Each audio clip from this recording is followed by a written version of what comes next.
The next speaker is Eduardo Martin from the Astrophysics Institute from Canary Island, and he will talk about ultra-cool legacy science with the Euclid space mission. The floor is yours, Eduardo. Thank you, Enrica. Muchas gracias. I may start sharing the screen then. Yes.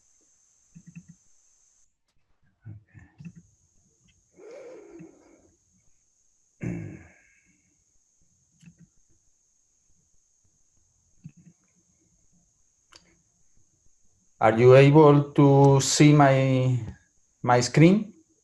Yes. Okay. Thank you. And thank you to the organizing committee and all the organizers to put this up.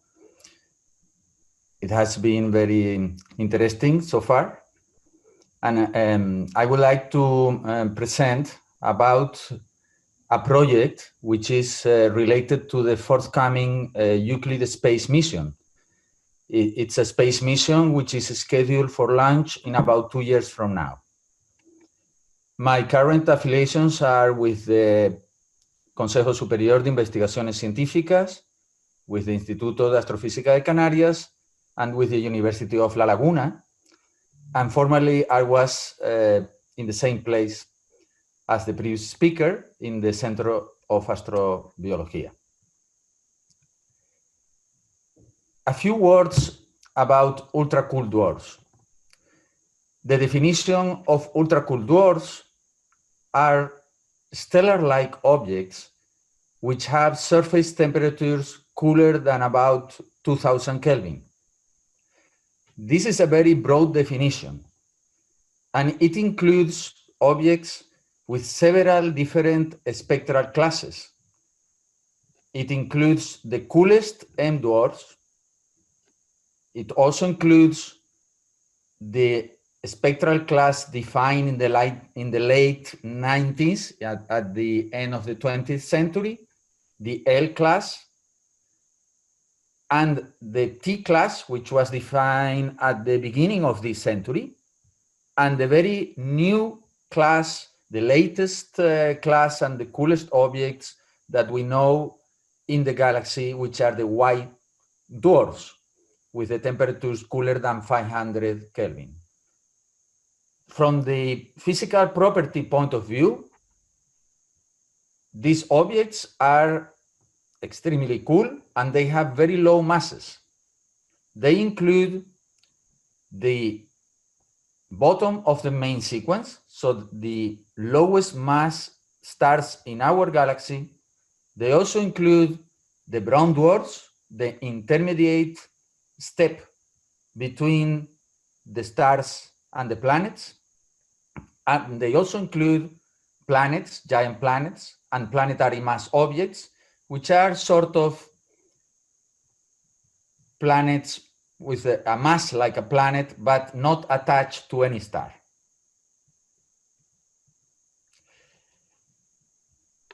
The Euclid space mission, it's going to be a new generation, deep and wide survey. It's very wide, covering about 1/4 of the sky, and it's very deep, and it has very high optical quality. It's about 3 to 4 magnitudes deeper than all the previous wide surveys. It has also some deep surveys, which are even deeper. They are observed repeatedly throughout the lifetime of the mission, which is going to be minimum of 6 years. The PI of Euclid is Yannick Mellier from Institut d'Astrophysique de Paris, and the project scientist is René Loreix from ESA. I am the principal investigator of an independent legacy scientist project on ultra-cool dwarfs, and this was selected in a competition that was called by ESA in 2012. There are only 2 independent legacy scientists in the Euclid science team. And the original collaborators in that proposal were David Barrado from the Center of Astrobiology. He's an expert on atmosphere and the exoplanet ultra-cool dwarf connection. Hervé Bouy from Université de Bordeaux, and he's an expert on binaries, very low mass binaries. Nuria Huélamo, she's an expert on young stars and analysis of spectral energy distribution. Nicolas Lodieu from the Institute of Astrophysics of Canaries, and his main field is the metal-poor, very low mass stars, the subdwarfs. Myself, I work mainly on establishing benchmark objects, biomarkers, doing spectral classification, radial velocities, and in particular, I'm interested in the Coma Berenices open cluster. Enrique Solano, who is the lead of the Spanish Virtual Observatory. Johan Schallmann, he's an expert on astrometry. And then there are, later, there are other collaborators that have been added to the team, like Alan Burgasser from the University of California in San Diego, Carlos del Burgo, who is in Mexico, Pedro Esparza of the University of La Laguna, Maria Morales of the Center of Astrobiology, Juan Villafañe from the University of La Laguna, and we also have some collaborators within the Euclid Consortium, like Antonio Pérez Garrido, Rafa Rebolo, and Maria Rosa Zapatero Osorio. First, I will tell you about young stars in Euclid, young nearby stars. We are making a catalog of the young stars that will be covered by the Euclid Wide Survey. And we find that there are over 1,000 stars, about 300 of them are ultra-cool dwarfs themselves. And these stars are important because we will look for companions to them, like in this example that I show you from a paper by people in our team who discovered a planetary mass companion at angular separation of 8 arcseconds, which correspond to 100 astronomical units, 100 astronomical units. And this object has the typical spectrum of a very young L dwarf with absorptions due to resonance line of potassium, water bands, and CO bands. And we can place it in the HR diagram, and we find that this object is one of the lowest mass and youngest objects known, with possibly a mass around 10 Jupiter mass. Another point of attention in our project is the second closest open cluster to us. It's called Coma Berenices. It's at 87 parsec. And we are working on the preparation of Euclid, and we have been searching for the lowest mass population of this cluster. And we have identified brown dwarfs using the archives of Pan-STAR, UKIDS, and Gaia. And we have reached down to about 65 Jupiter masses. This is a picture of our search together with previous searches. And this is the core of the open cluster. And this is the color magnitude diagram with our candidates and together with previous candidates found by other teams.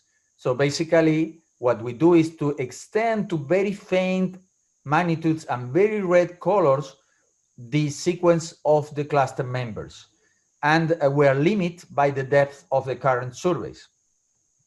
We have taken spectra for the coolest and faintest candidate members with the 10.4 meter optical near-infrared telescope in the Canary Islands, and we have confirmed the membership of about half of our targets using spectral classification and radial velocities. We search for the lithium resonance doublet because it's sensitive to the age and mass of the objects, and it provides us with a method orthogonal to other dating methods. And unfortunately for this open cluster, we were only able to derive a lower age limit because we did not detect lithium in any of the targets. So with Euclid, we will be going several magnitudes deeper, and then we can probe fainter and cooler in these diagrams and eventually find again the lithium and then determine the mass and age of the brown dwarfs and by inference also of the whole cluster.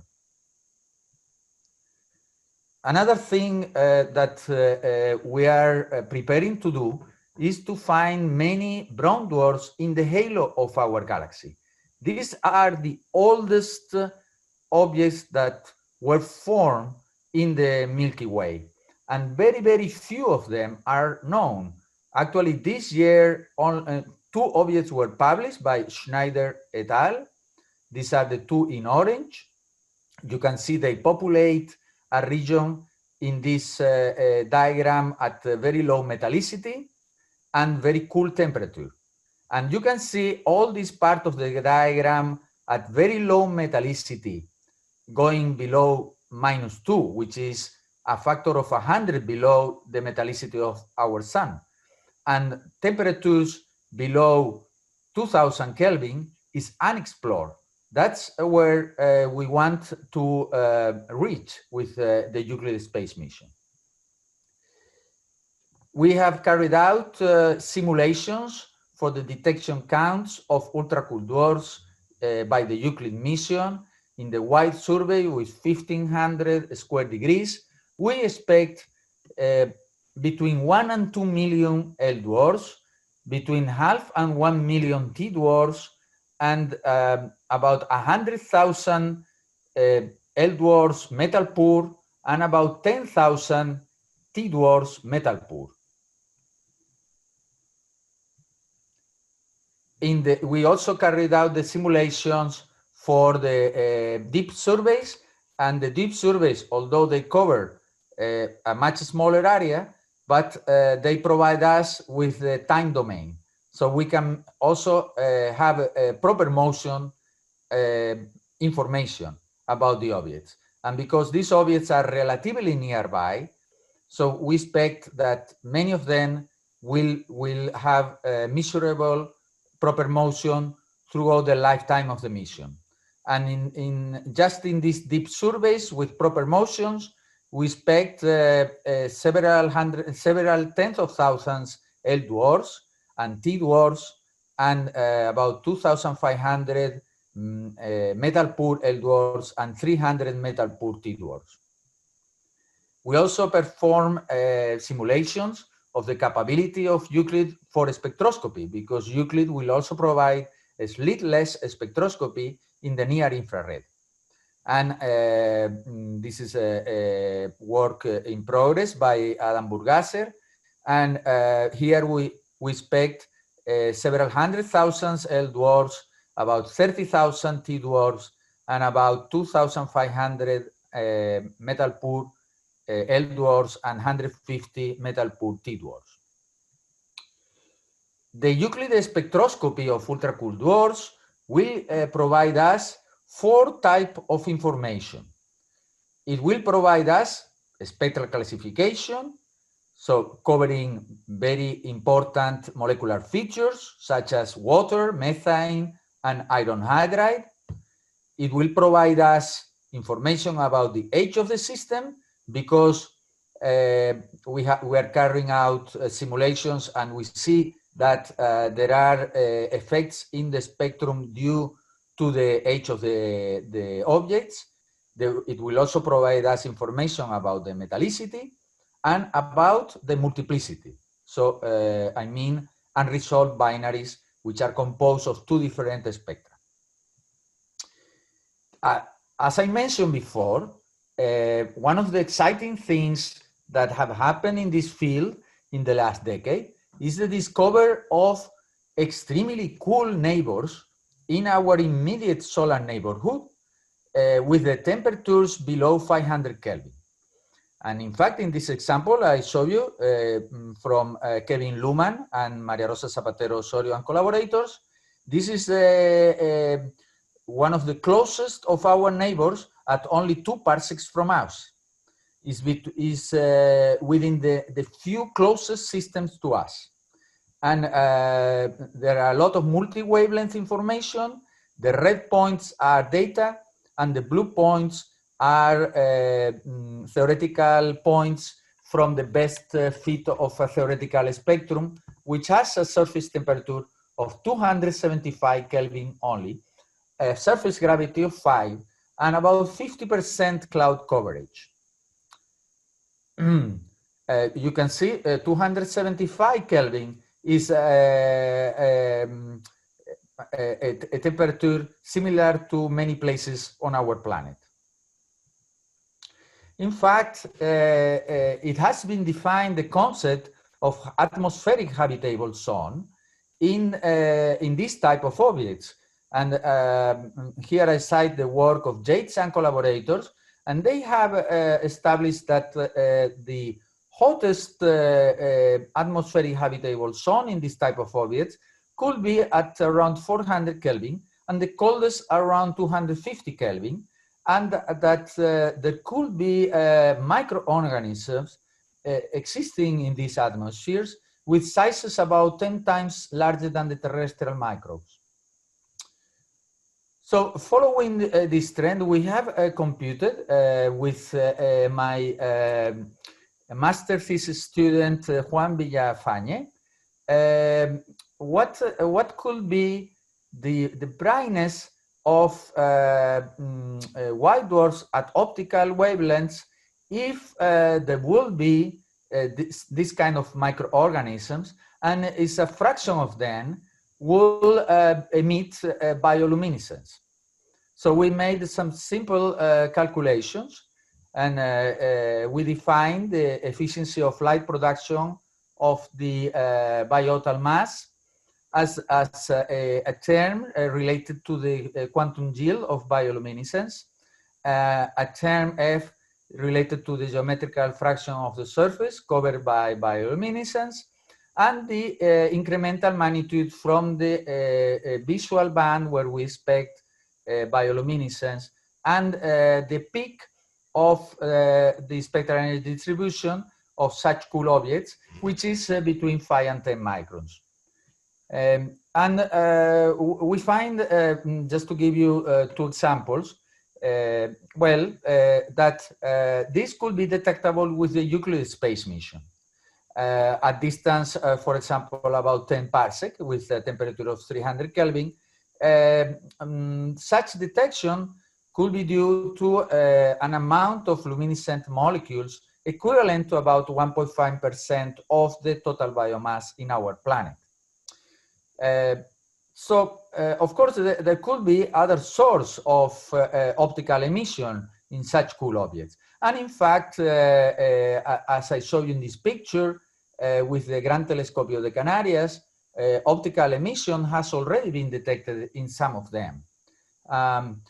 And there are several possibilities to explain this emission, and of course, possibilities more likely than microorganisms. But still, this merits further explanation and further investigation.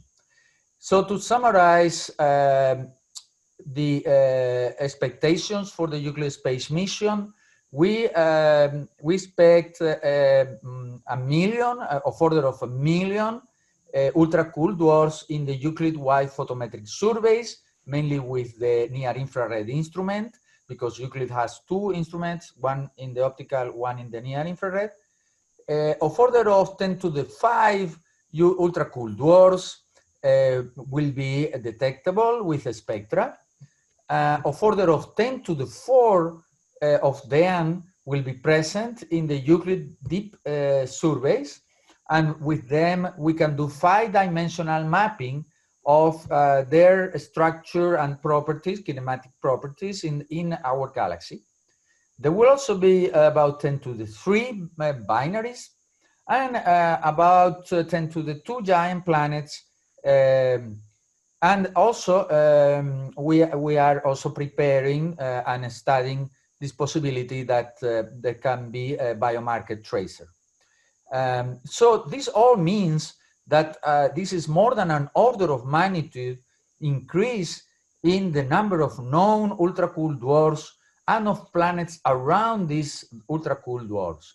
So it's really a game changer in just in the sheer number of objects that we can study of this type of objects. And these objects are unique to probe the low mass tail of the mass function, and also they are related to the planetary mass function, to the star formation and planetary formation, to the star formation history in our galaxy, and to galactic structure.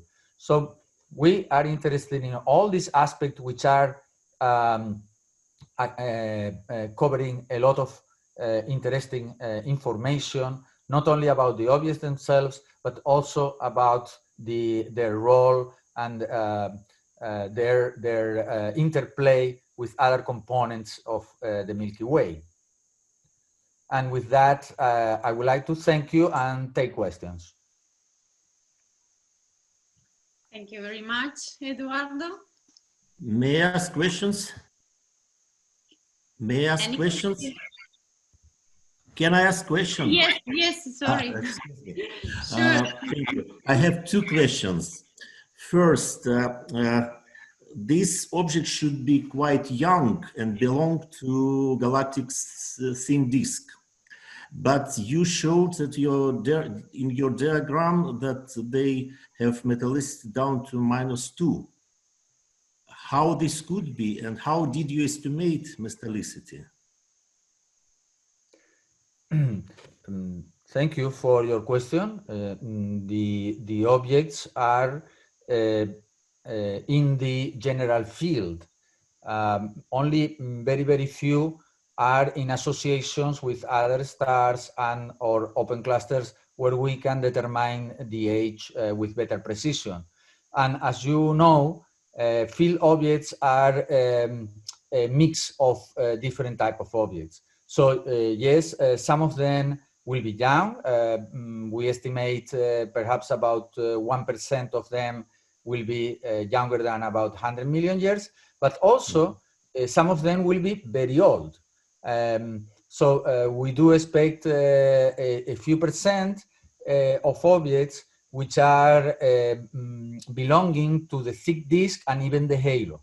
And these objects are still not too far, but it's a mixed population.